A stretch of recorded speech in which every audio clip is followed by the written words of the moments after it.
Last Saturday night, the world's fastest half mile was the site for the ending of 4 driver championship hopes.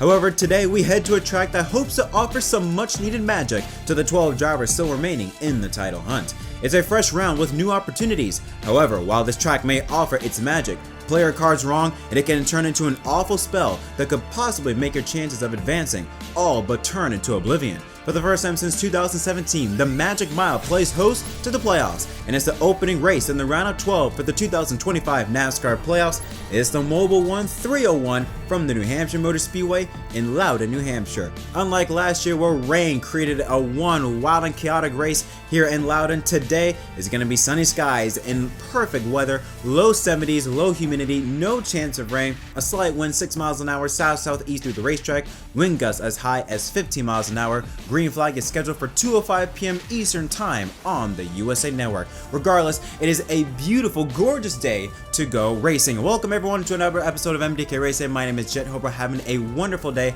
as we begin the round of 12. 12 drivers still up for grabs for the Bill France Cup, and we begin it right here at New Hampshire. Now, last Saturday night, like I said, was the final race in the round of 16. 4 drivers' championship hopes came to an end. Austin Dillon, Alex Bowman, Josh Berry, and Shane Van Gisbergen. And where Christopher Bell's win at Bristol last Saturday night, he now jumps up to 4th in the playoff grid as we reset for the round of 12, 20 points above the cut line. 3 drivers ahead of him, the 2 Hendrick drivers of Byron and Larson, both tied at plus 24. Denny Hamlin, the hottest driver right now in NASCAR, sitting at the top seed at plus 26. Ryan Blaney, the 2023 champion, sitting at plus 19. Chase Briscoe at plus 10. Chase Elliott at plus 5. With Bubba Wallace, who had a very good round of 16, enters the playoff grid for the round of 12, holding the final spot 1 point ahead of Austin Cindric. Defending champion Joe Logano sitting at -2, tied with Ross Chastain, with Tyler Reddick sitting at -3. But those numbers mean absolutely nothing. 3 spots.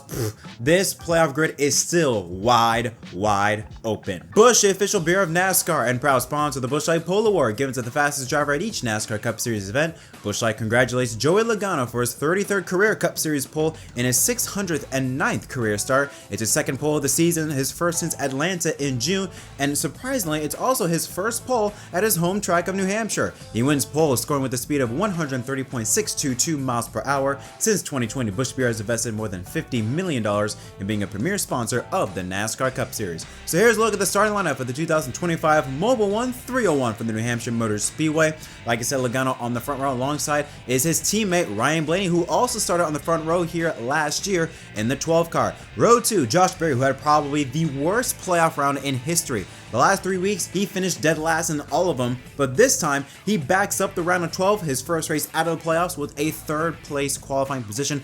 Excellent job for the 21 team. And to his outside is Tyler Reddick in the 45. Row 3 has William Byron alongside another Chevrolet driver and Carson Hosfar. Once again, another great run for that number 77 ride. Row 4, Alex Bowman. Again, just like Josh Berry, 3 weeks of awful racing from that 48 team. Usually we're one of the last among playoff drivers in terms of qualifying position. And to the outside of him is Ross Chastain in the 1 ride with Denny Hamlin. And how about Shane Van Gisbergen on an oval on merit, qualifies in the top 10 in the 10th position. An excellent run for that 88 car. How about row 6? Michael McDowell and AJ Allmendinger make up that row. Row 7 has Ty Gibbs in the 54 and Bubba Wallace in the 23. Row 8 has Chris Busch in the number 17 4. Alongside him is Kyle Larson, a former winner here at New Hampshire. Row 9 has Brad Keselowski repping the Boston Red Sox colors alongside Chase Briscoe in the 19 car, with Christopher Bell, arguably the hottest driver here in New Hampshire specifically, starting alongside Zane Smith in the 20th position. Quite shocking to see Bell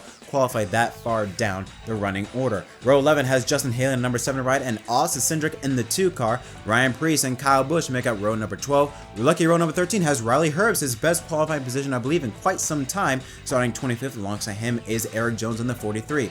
Once again, another shocking qualifying position for Chase Elliott, the lowest among the playoff drivers, 27th, started alongside Austin Dillon in the 3 car. And round of the top 30 is John Nemechek in the 42 and Ty Dillon in the 10.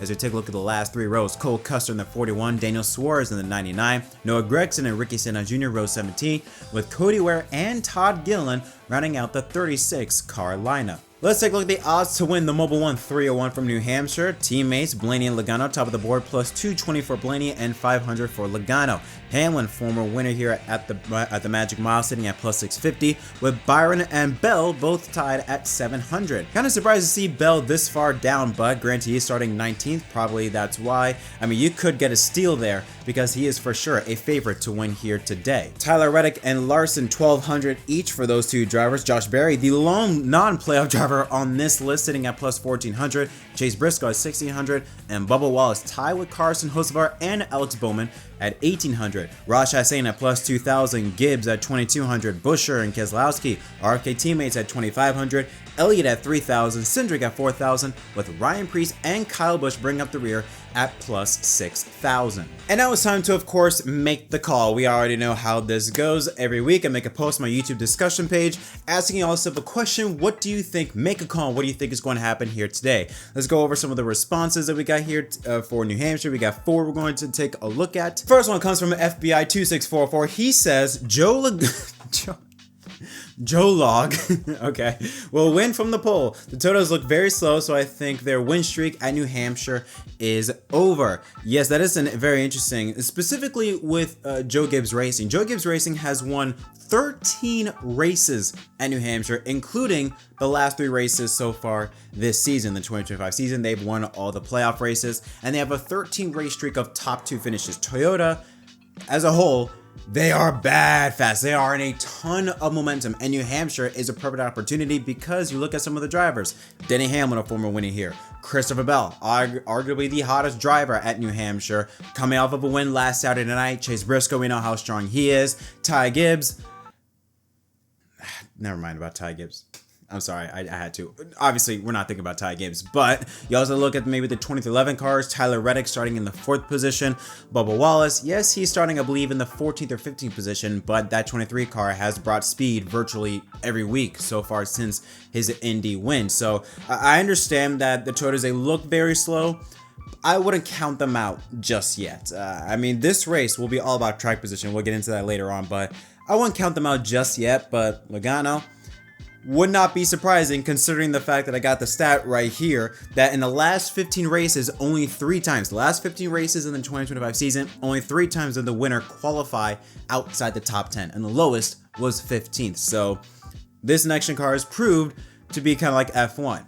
You start up front, you'll probably finish up front. So that's not a bad option or not a bad pick. Cito1101 says, a surprise winner. Don't know who, but I feel it's gonna happen. All right, so let's take a look at some of the drivers that could play spoiler. Obviously, we're not gonna be including playoff drivers, but Josh Berry qualified 3rd. He did finish 3rd last year for Stewart-Haas Racing, so he has shown he has a proven track record that he can perform well here. Carson Hocevar, kind of like what we saw last Saturday at Bristol. He shows up right at the end, had a shot, and then lost it. Starting in the 6th position here today, who knows what could happen? We could get one of these late race restarts. Who knows what could happen? Alex Bowman starting in the 7th position. I'm not saying SVG is going to win, but starting in 10th, absolutely incredible. Did that on merit. I mean, he could have a good run, just saying. And yes, despite the fact the last 15 or so races, 13 or so races, majority of them have come from inside the top 10. I do look at some drivers outside the top 10 that could potentially play spoiler. Chris Buescher starting in the 15th position. Ryan Preece starting in 23rd. Yes, he's starting very far back. And that 60 car has not been the same since his Daytona elimination. But again, like I said, you could have another one of these situations where track position just plays very, very importantly. And if you be able to maximize your time on pit road, stay ahead of the strategy, who knows what doors could open. So I do believe that the winner of this race will come from the top 15, maybe even from the top 10. Would not surprise me if we do get a surprise winner. Danny Alex 7152, he says Bell is obvious favorite for this weekend. I also believe Briscoe is another one to watch out for, given the 19 has had great speed at New Hampshire in the past with MTJ. Lastly, Logano, as he was really fast in the tire test and also is great at this track too. Yeah, that's another good point with Logano. I think him having that tire test did play great for him. Not only that he got pole, obviously, but I do think it helped him get more adjusted to this racetrack with this tire. So definitely think it helped him a lot. As for Briscoe, I do think Briscoe will be strong. I'm not denying that. I do think that 19 car will be fast. However, with MTJ, I don't know if I would just agree with it based on the fact that MTJ had speed, because Truex was also fast at Furniture Row when he drove the 78 car before he went to Gibbs. I think New Hampshire is just a Truex type of track. It's a track that Truex loves. He can be able to work that track. It's like Jimmy Johnson at Dover. Is that you could say, oh yeah, the 48, they're always fast at Dover, but I would argue it's more Jimmy that was so good at Dover, not the car. Same situation in this. I don't think it's the 19 car because Truex, before he had James Small, he also had Cole Pern as crew chief and won with both crew chiefs at different teams. So I think it's more Truex, not the 19 ride, but I would not count out Briscoe. And finally, Jake Binyam 88 says Hamlin will fail to finish inside the top 20. Well, usually with the playoffs, you always get one or two drivers that have these bad days. Hamlin is starting in the 9th position. He did have a bad night at Saturday, or last Saturday at Bristol, but granted, I think a lot of playoff drivers had bad nights. So, again, New Hampshire, things can happen. I would not be surprised if he didn't, would not be surprised if he did. Anything can happen. But as we get into our storylines, obviously we know what we saw in practice. If you watched practice on Saturday or yesterday, you saw that the tires ain't done squat. Joe Logano did mention a nice little nugget in the post-qualifying comments in the press room about how Goodyear brought a very aggressive tire where it was kind of like Bristol, how you had to manage and after 40 laps, tires fell off. Goodyear elected not to go to as they felt like it was too risky. That is disappointing because they did bring a tire that I don't think is going to do squat. I really don't think it's not going to do anything.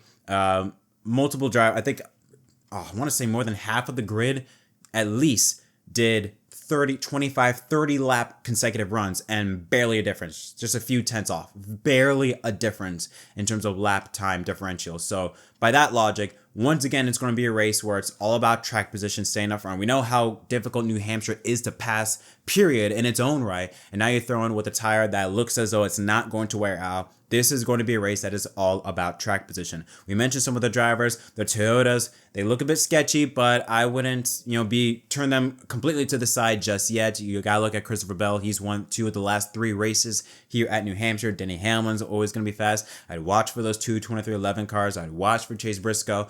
I would also look at the Fords. The Fords are also extremely fast. The front row, Logano up front on pole. We know he's going to be strong. He's a former winner here. Ryan Blaney, we know how great he is on the long run. Josh Berry is going to be strong. There's a lot of factors. I think also great potential for playoff spoilers, kind of like what we saw at Bristol last Saturday night, where it was Ty Gibbs who led the most laps, a non-playoff driver. We saw some other non-playoff drivers have strong runs like Zane Smith and Carson Hocevar near the end. So I think this is a track where we could see the box open up a bit more to where it's not just the playoff drivers having a good run. We could see it open up to see these non-playoff drivers, even throwing in Alex Bowman, could have some strong runs. I think now that the pressure is off for specifically the 48 and the 21, the pressure is off of them. They can just go out and race. I think they're going to do much better from here on out than what they performed in the round of 8, or round of 16, I should say. This race will be all about track position.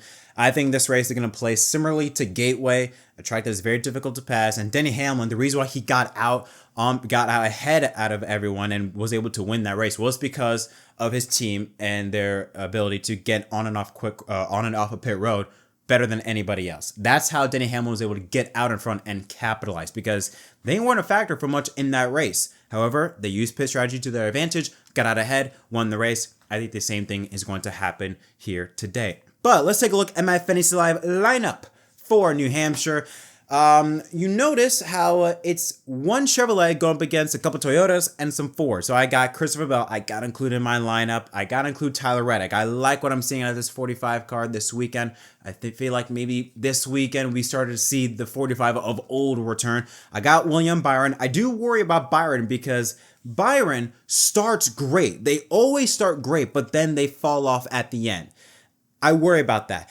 Also, Hendrick Motorsports as a whole, Chase Elliott they performed absolutely horrible here on Saturday. Larson, 16th, he's qualified. Hasn't won at New Hampshire before. He's had some great runs, but I do worry about it a little bit. Gateway, they performed a lot better. Hendrick Motorsports as a whole performed a lot better at Gateway, but I do feel like that's because of the tire test they had. Gateway, New Hampshire, a bit similar, but not exactly the same. They didn't have a tire test. I don't believe they had a tire test for New Hampshire. I do expect at least some of the Hendrick drivers to struggle. I don't see any Hendrick driver being able to perform, win races. But I think if I were to put my eggs into one Hendrick basket, I'm putting it on Byron. So I got Byron in my lineup. Denny Hamlin, got to have him in there. I got Ryan Blaney, and I got Joey Logano in my garage. I feel like that's a very solid lineup. But the driver that I have winning this race, I'm going to pick him again. Ryan Blaney. Okay, listen. I know last week was just a mess. I know.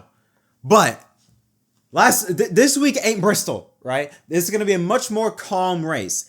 And Blaney was I think was second or third fastest in the 5-lap average and fastest in the 10, 15, 20, 25, and 30-lap average. He was fastest in.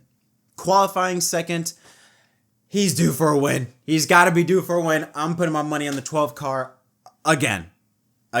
Please do not screw me over, Blaney, please. But those are my thoughts on picks and everything what I think is going to happen here for today's race at New Hampshire. Hopefully you guys are filled in with everything you need to know for today's Mobil 1301. Let me know in the comment section down below, who do you think is going to win the race? As always, don't forget to leave a like and subscribe for more content.